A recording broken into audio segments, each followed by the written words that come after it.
In this lesson, we're going to jump in head first and rig up this monkey head here. It's just a simple 3-bone armature to get your hands dirty, but I'm actually going to show you how to do most of these things the long way. Now this is mainly to give you a better understanding of how this thing called rigging works. So when things don't go according to plan on your own projects, you have the knowledge and the skills to be able to overcome those problems.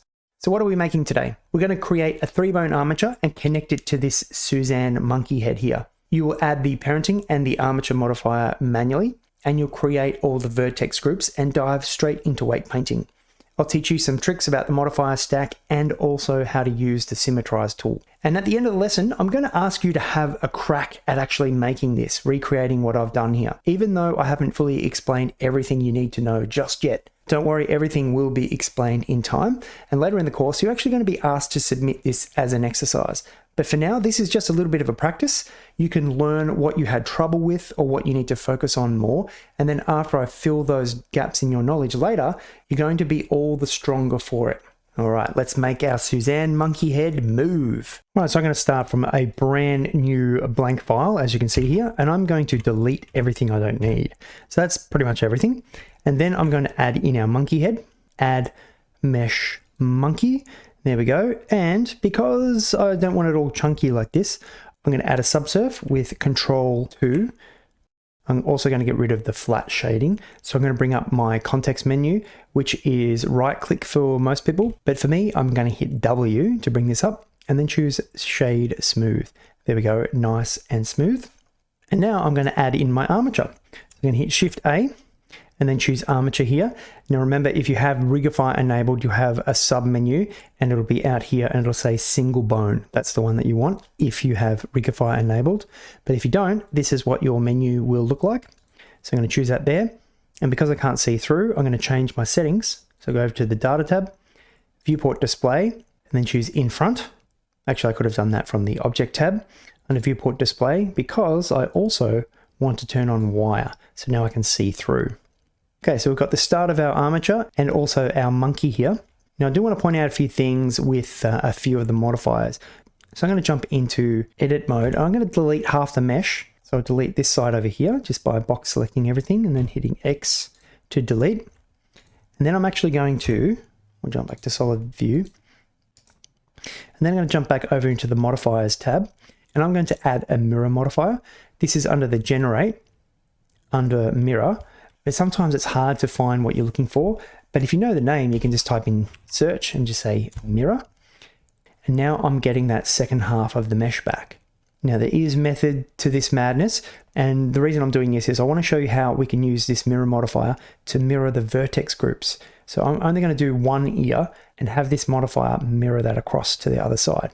But while we're talking about the modifiers, you'll notice at the midline that it's not very smooth. I'm going to drag that mirror modifier above the subsurf and then you'll see that smooth out. Now let's have a think about why that is. First, it's going to duplicate one side and then it's going to smooth it out.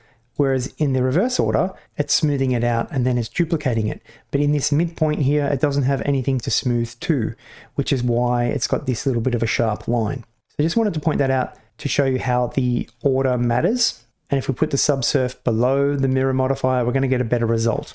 All right, now we're going to add a few more bones to our armature here, although we haven't named this, so let's just call it Suzanne Rig. And because I'm trying to be proper, I'm going to call this Suzanne Geo.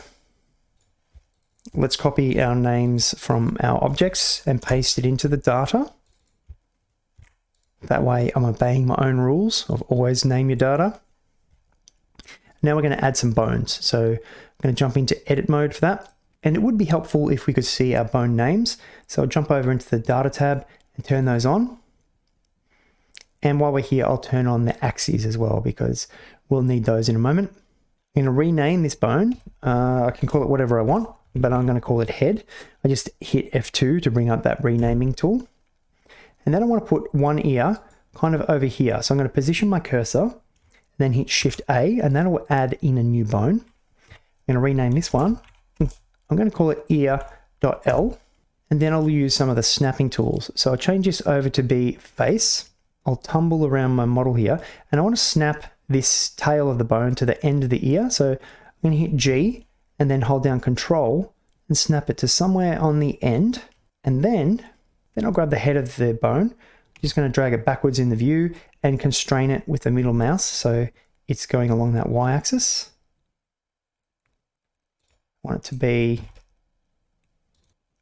in the middle of the mesh on that side. Let's check from the front. That's looking pretty good. Let's have a look all around.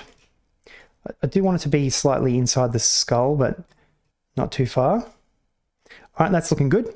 Now we need to sort out the roll of our bone because this z-axis is pointing over here. We want it to be aligned with our ear here. So we can actually do that a few ways. I'm going to try and recalculate the roll. So I'm going to hit Shift N for recalculate normal, recalculate roll, and then choose global Z.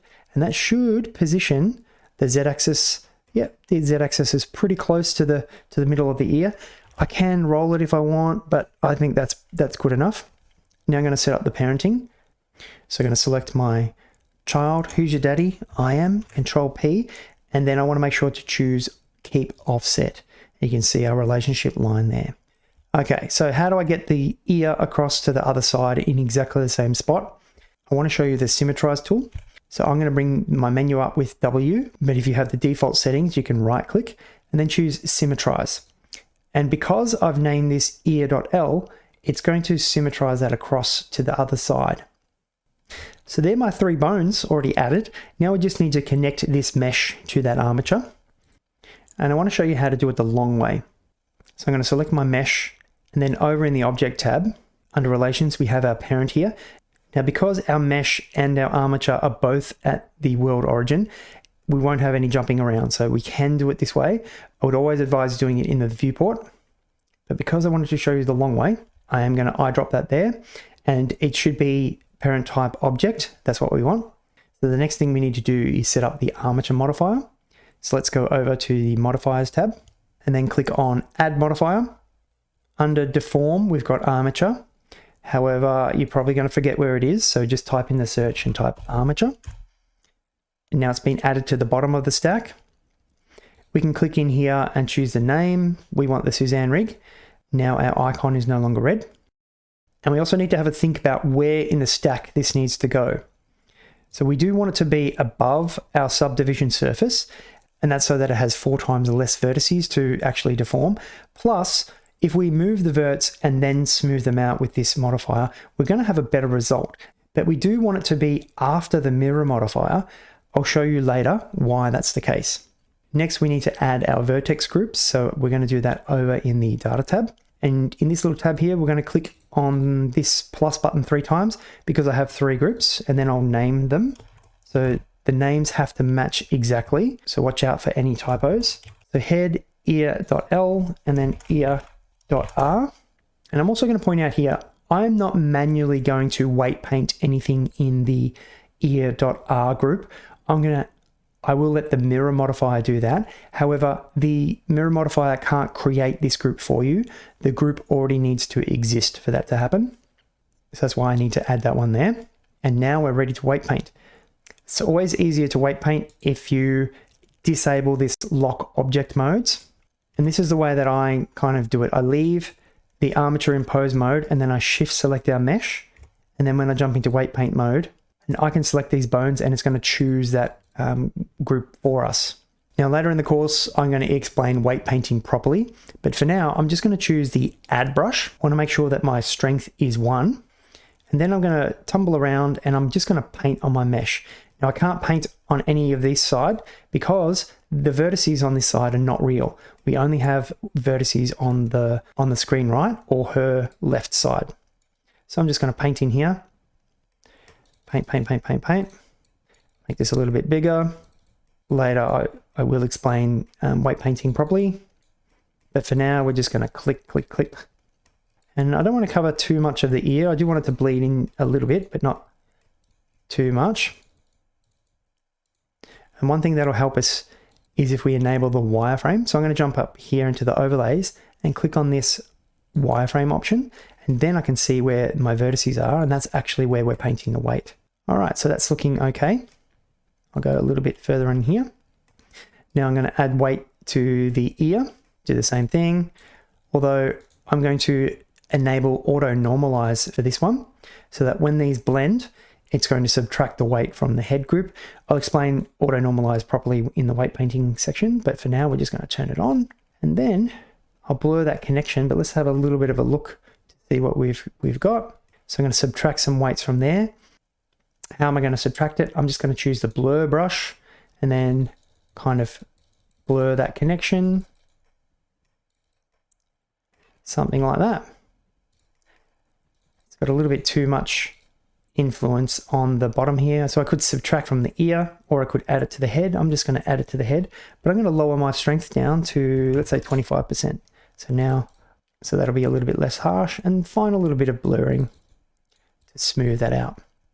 So there we go. I have weight painted her ear and her head.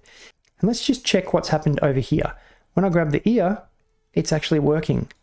There are a few ways to mirror the weights from one side to the other, as you'll learn a little bit later. But in this instance, we're using that mirror modifier to mirror those vertex groups from ear.L over to ear.R.